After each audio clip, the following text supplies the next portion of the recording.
오늘 은혜 받으실 말씀은 이사야서 1장 24절에서 31절 말씀입니다. 그러므로 주 만군의 여호와 이스라엘의 전능자가 말씀하시되 슬프다 내가 장차 내 대적에게 보응하여 내 마음을 편하게 하겠고 내 원수에게 보복하리라.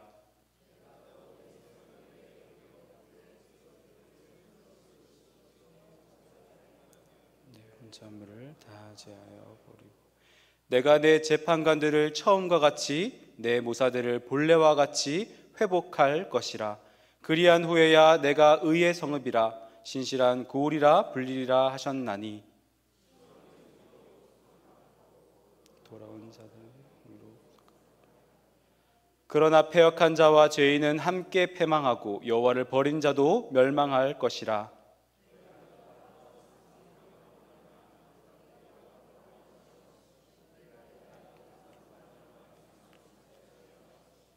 너희는 잎사귀 마른 상수리 나무 같을 것이요 물 없는 동산 같으리니. 함께 읽겠습니다.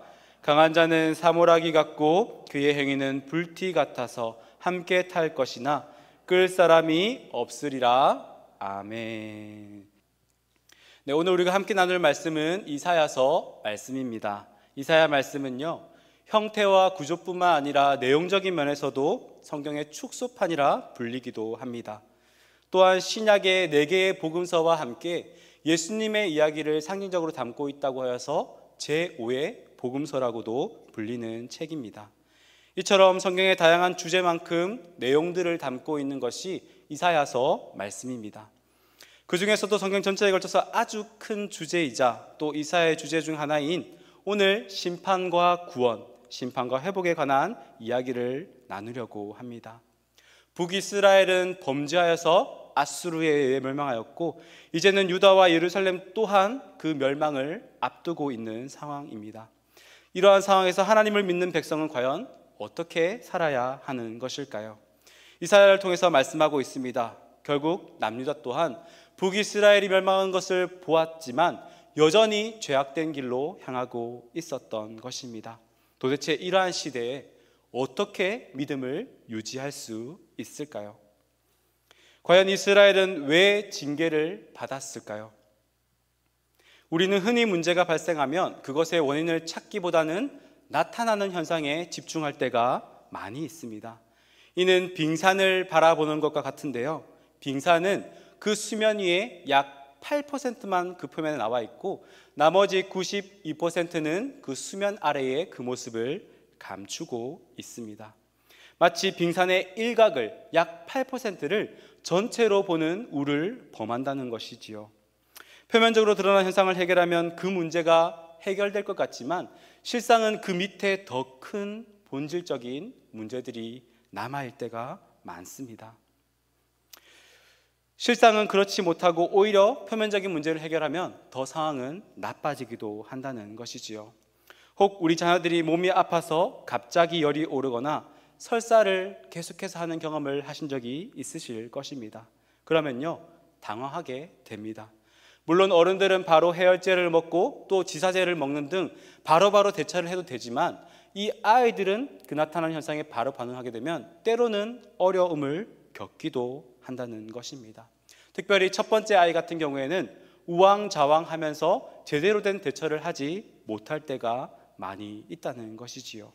이처럼 초보 부모들은 나타나는 현상에만 그 문제에 집중하게 됩니다. 이는 육체의 질병뿐만 아니라 아이의 정서적인 모습도 마찬가지입니다. 예를 들면 떠드는 아이가 있으면 어른들은 그 아이의 마음을 이해하기보다는 무조건 조용히 해 이렇게 말할 때가 많이 있다는 것이지요.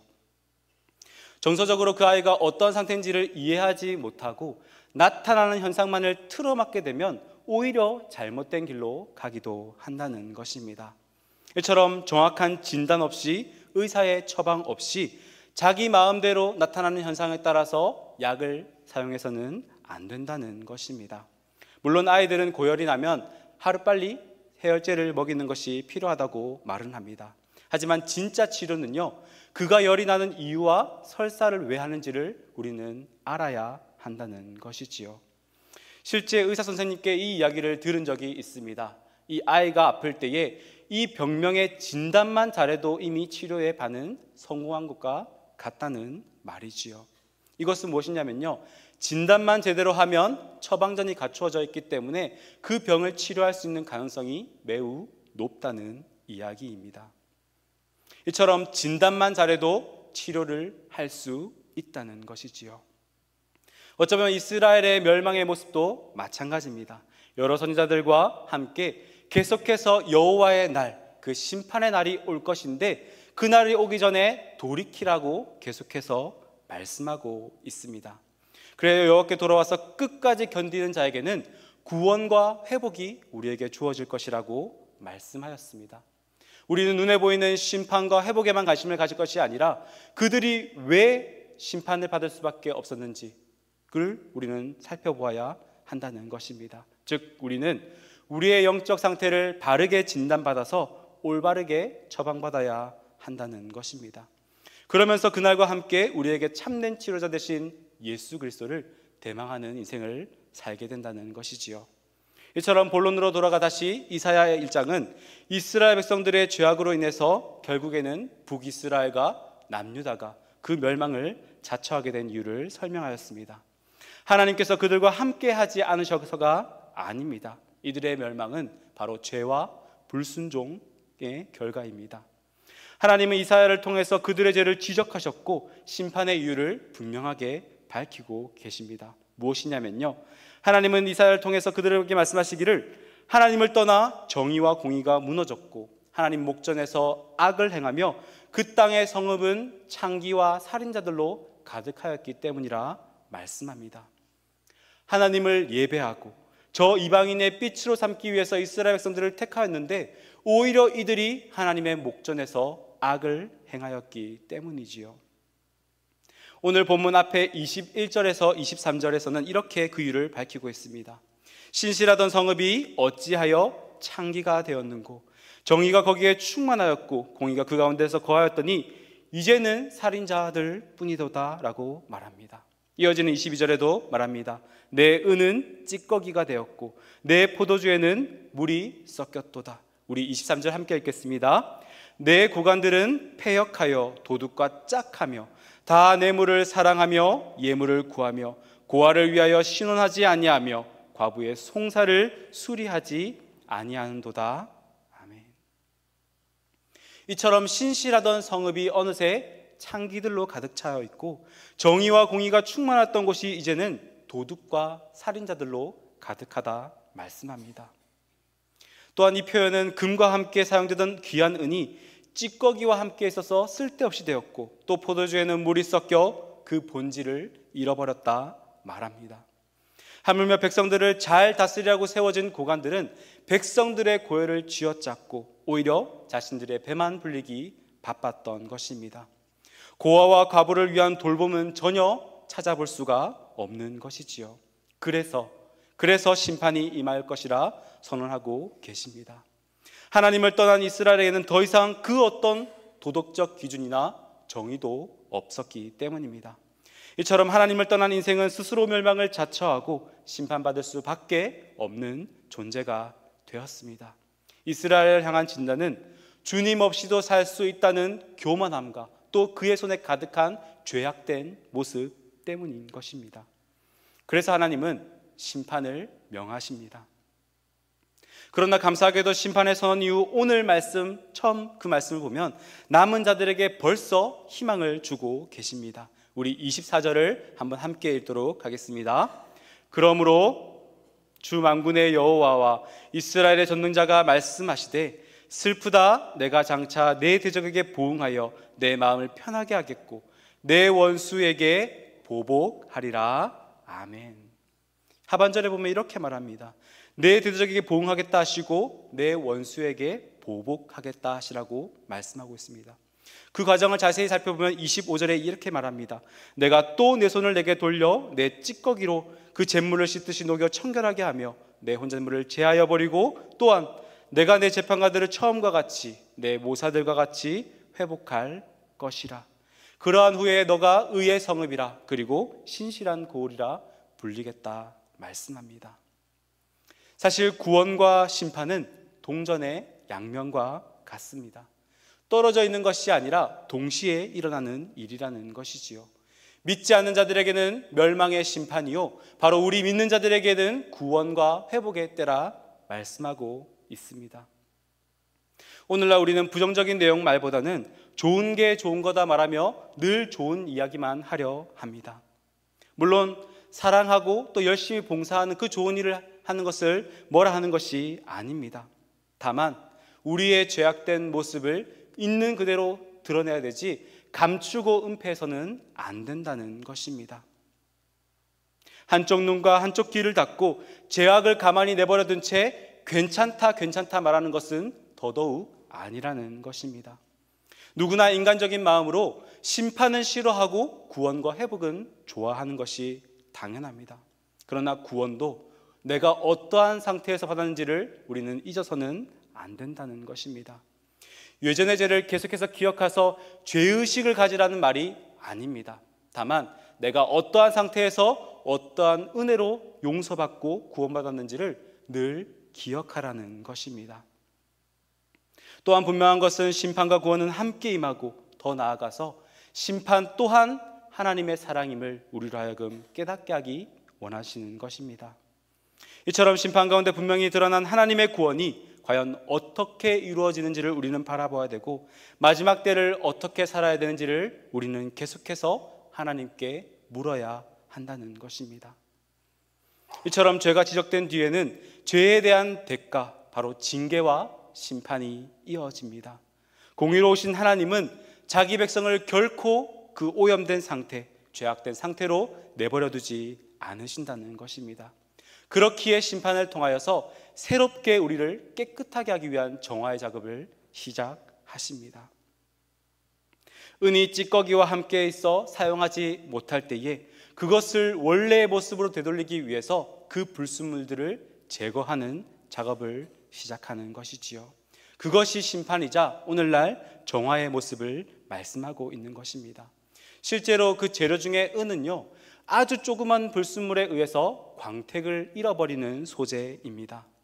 그렇기 때문에 이 자그마한 불순물로 인해서 그 본래의 가치를 잃어버린다는 것이지요.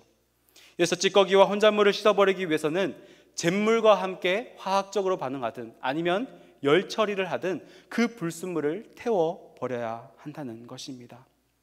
이것은 이사야서 66장 마지막 말씀에 또한 이렇게 기록합니다. 우리 66장 15절 말씀을 한번 함께 읽어보도록 하겠습니다.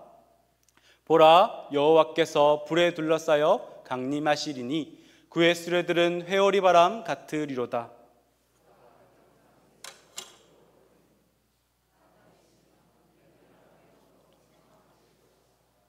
네, 불과 칼로 모든 혈육에게 심판을 베푸신다 말씀합니다.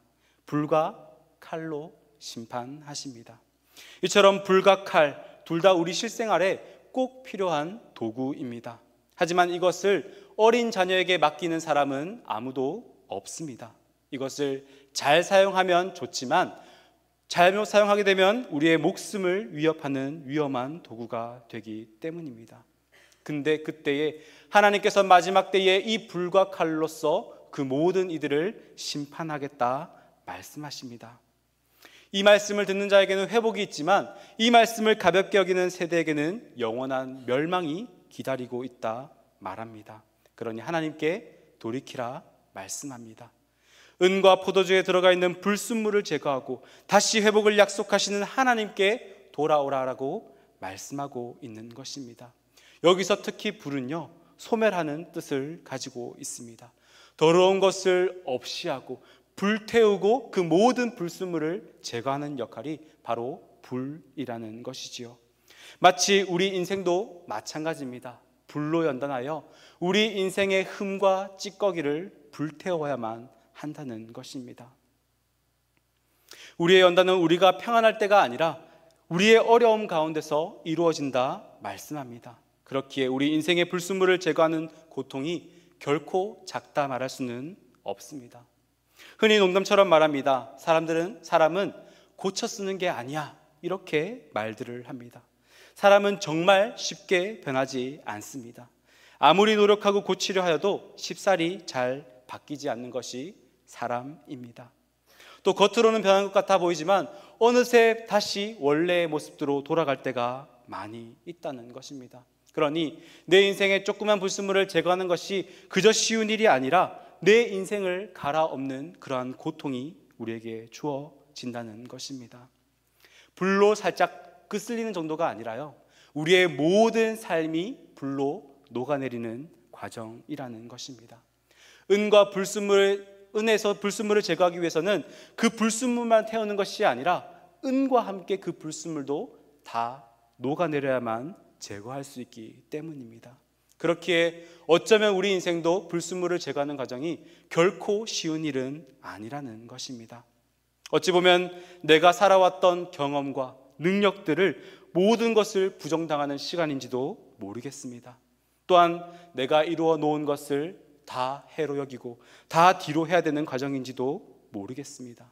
왜냐하면요, 내 인생의 그 작은 티끌이라 할지라도 그 조그만의 불순물이 내 인생의 그 빛을 잃어버리게 하기 때문이지요. 이는 마치 은의 강택과 가치가 그 작은 불순물에 의해서 사라지는 것처럼 우리의 인생도 마찬가지라는 것입니다. 내가 아무렇지 않게 살아가고 있던 그 죄악들이 나 속에 그대로 있을 때에 우리 인생의 그 복음의 가치와 그 빛들을 잃어버릴 때가 많다는 것입니다.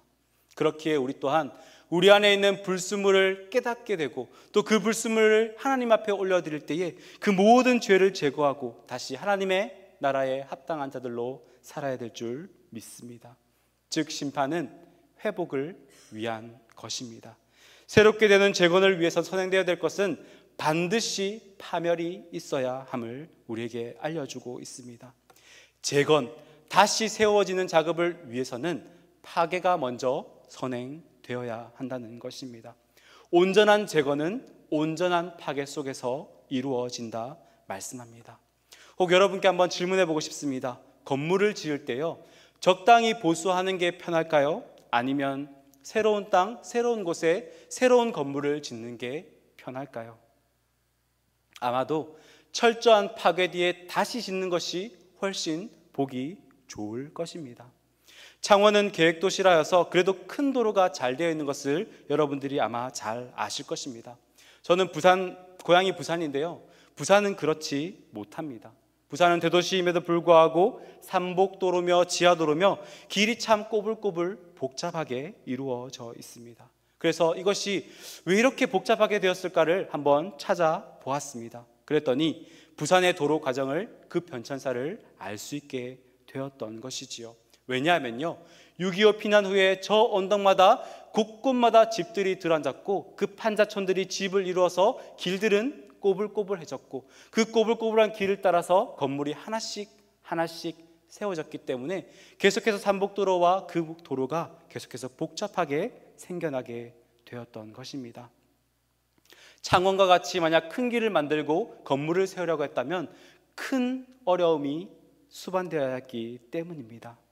물론 똑같은 경우는 아니지만요, 이처럼 우리 인생도 완전한 재건을 위해서는 철저한 그 파괴와 그 무너짐이 있어야 된다라고 말을 한 것입니다. 똑같은 적용은 아닐 수 있지만 새로운 세상이 세워질 때는 반드시 우리의 이러한 그런 무너짐들이 필요하다는 것을 말씀하고 있습니다. 오늘날 예수를 믿음으로 살아가는 우리는 어떻습니까? 우리의 모든 죄악은 십자가에 못 박았다 말하고 또 예수님이 주신 부활의 생명으로 살아간다 말하지만 우리의 모습은 어떠합니까? 예전의 모습 그대로 살아가고 있진 않습니까? 아니면 죄와 함께 나 자신이 철저히 파괴된 이후에 새로운 삶을 살고 계십니까? 여러분은 어디쯤 지내고 계십니까? 혹 리모델링 중이십니까? 물론 사람마다 때와 정도는 다를 수 있지만 파괴 이후에, 즉 죄로 인해서 철저히 무너진 이후에 다시 예수 그리스도로 세워야 함을 말씀하는 것입니다. 모래 위가 아니라 이제는 반석 위에, 예수 그리스도 위에, 그 위에 다시 기초를 세워야 함을 말씀하고 있는 것입니다. 바로 반석 위에 하나님의 말씀으로, 바로 공의와 정의로 그것을 다시 세워야 함을 말씀합니다. 혹 물에 빠진 경험이 있다면요, 물에서 구원을 받은 것으로 끝나는 것이 아니라 우리의 삶은 계속되고 믿음의 삶을 살아야 함을 말씀합니다. 힘들어도 예수님께서 그 길을 가셨기에 우리 또한 믿음으로 이 땅 가운데 공의와 정의를 행하며 살아가야 함을 말합니다. 물론 이것을 쉽게 대답할 수 있는 사람은 많이 없을 것입니다. 내가 성경도 읽고 기도도 하고 전도도 하였지만 정작 내 삶 속에서 믿음으로 살아간다는 것이 무엇인지를 모를 때가 많기 때문입니다. 정작 내 삶에 적용하기란 굉장히 어려울 때가 많습니다. 그래서 하나님이 말씀하십니다. 공의와 정의로 바로 그 구속된 삶을 살으라 말씀합니다. 그렇다면 과연 공의와 정의로 구속된 삶은 무엇을 말씀할까요? 어떠한 모습으로 살아가야 함을 우리에게 말씀할까요? 우리 26절과 27절 말씀을 한번 함께 읽어보도록 하겠습니다. 시작.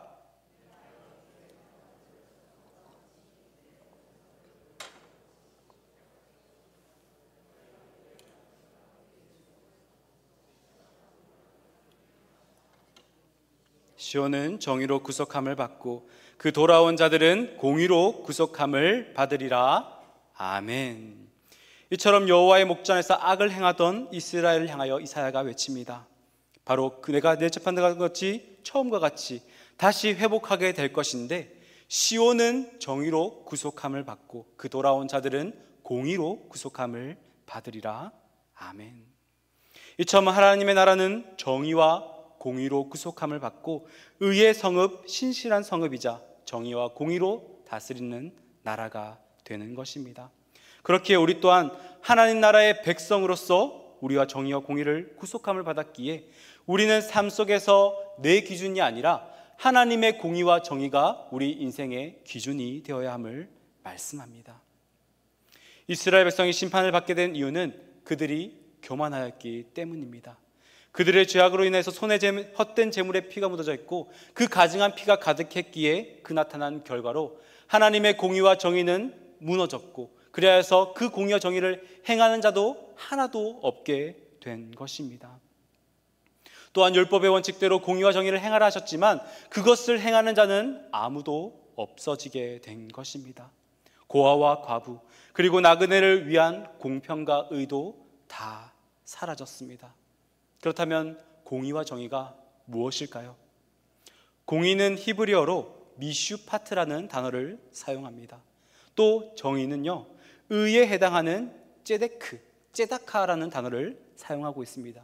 이처럼 미슈파트, 째다카라는 단어가 모두가 재판에서 사용되는 단어인 것입니다. 여기서 말하는 공의, 미슈파트는 좀 더 사법적인 의미에서 공과 사가 정확하게 구별되는 것을 공의라 말합니다. 그런데 여기서 말하는 째다카는요, 좀 더 관계적인 의미를 가지고 있습니다. 즉 이렇게 이해하시면 됩니다. 이처럼 죄를 지은 자는 반드시 죄가를 치는 것이 하나님의 공의입니다. 단 하나도 예외가 없습니다. 하나님은 죄를 결코 가까이 하실 수 없기에 죄를 지은 자는 반드시 대가를 치르는 것이 하나님의 공의라는 것입니다. 그러나 정의는 이렇습니다. 우리를 용서하시기 위해서 아무도 이것을 용서할 수 없고 죄를 없이 할 수 없기에 하나님 편에서 먼저 그의 아들 예수 그리스도를 보내주셔서 그의 죽으심으로 말미암아 우리의 죄를 없이 하여 주는 것이 하나님의 정의라는 것입니다. 이 말인즉슨 심판 자체가 목적이 아니라 우리를 구원하여 본래의 모습으로 회복하자고자 하는 것이 하나님의 뜻이라고 우리에게 말씀하고 있는 것입니다. 그렇기에 우리 또한 하나님의 공의라면 죽어 마땅한 존재입니다. 하지만 정의로우신 하나님께서 다시금 이 땅에 예수님을 보내주셨고 그 예수님을 믿음을 통해서 우리를 다시금 의의 아들로 회복시켜 주신다 약속하신 것입니다. 그렇기에 우리는 하나님 나라의 백성이 되었고 하나님을 아버지라 부르며 그의 나라에 들어올 수 있게 된 것입니다. 사랑하는 성도 여러분, 우리는 예수 그리스도를 믿음으로 구원을 받은 줄 믿습니다. 그런데 이 믿음은요, 절대 정적인 것이 아니라는 것입니다.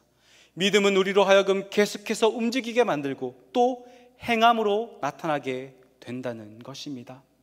이스라엘 백성들은 하지만 그렇지 않았습니다. 내가 한번 믿은 믿음으로 해서 나는 하나님의 택한 백성이기에 내 마음대로 살아도 괜찮아라고 여겼던 것입니다. 내 혈통이 아브라함의 혈통이니 나는 반드시 구원을 받을 것이라고 생각하였던 것입니다. 하지만 이것은 죽은 믿음입니다.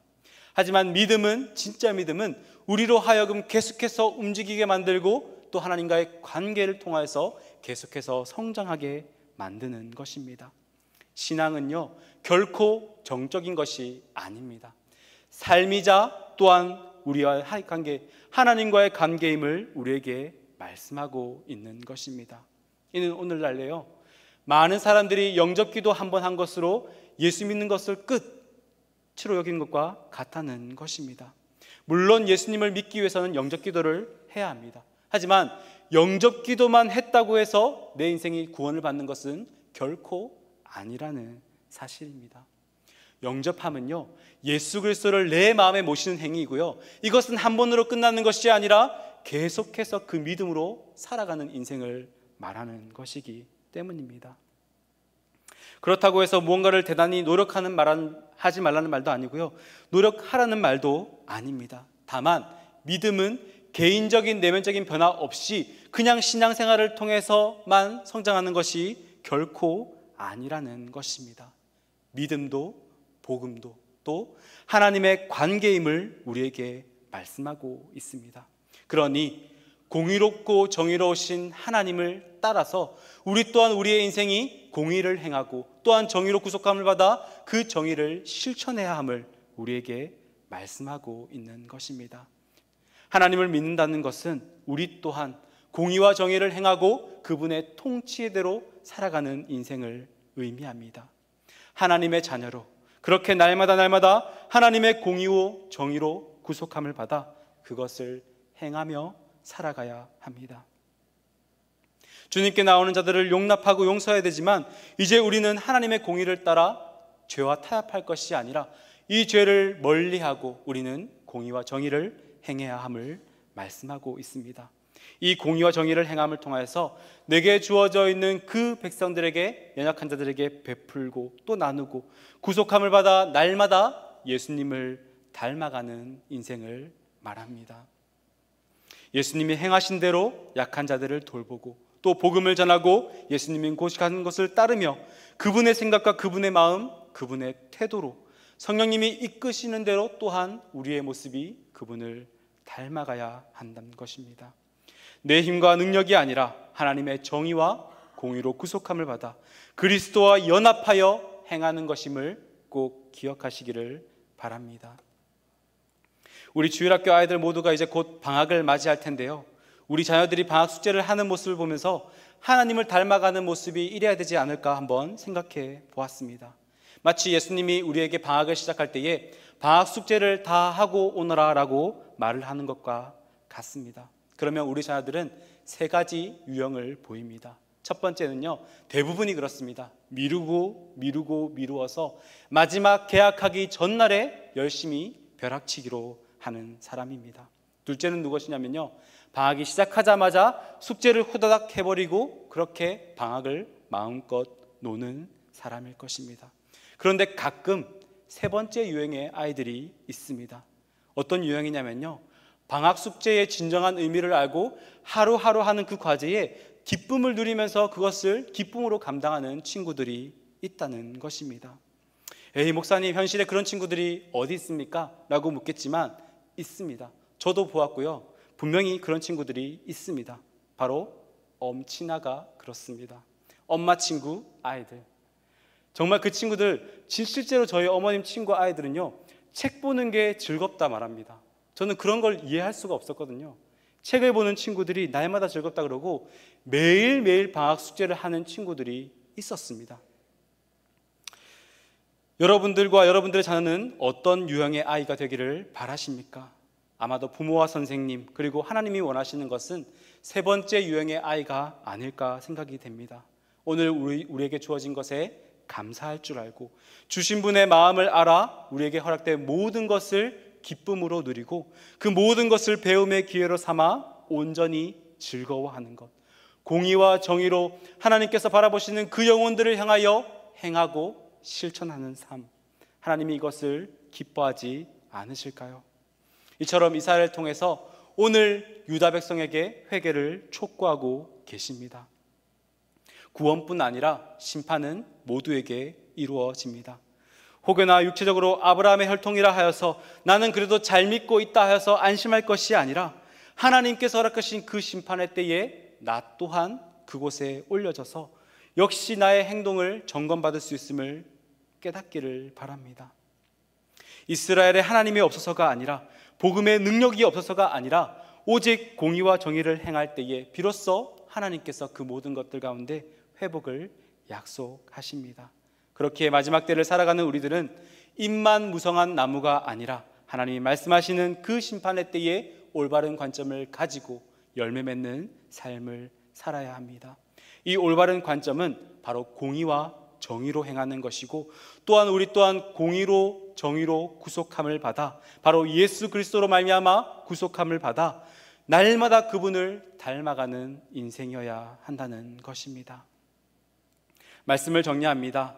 하나님은 정의와 공의로 이 세상을 회복시키시고 다스리십니다. 예수님께서 친히 그 모든 모범을 보여주셨습니다. 우리 또한 공의와 정직, 공평과 의를 허리띠 삼아 성실함으로 살아갈 때에 하나님께서 우리를 통하여 하나님의 뜻을 이루실 것입니다. 그러니 사랑하는 여러분, 믿음으로 결단하시기를 바랍니다.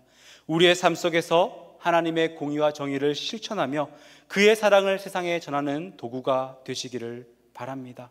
그래서 모든 영광을 하나님께 올려드리는 우리 귀한 성님 되시기를 주님의 이름으로 축복합니다.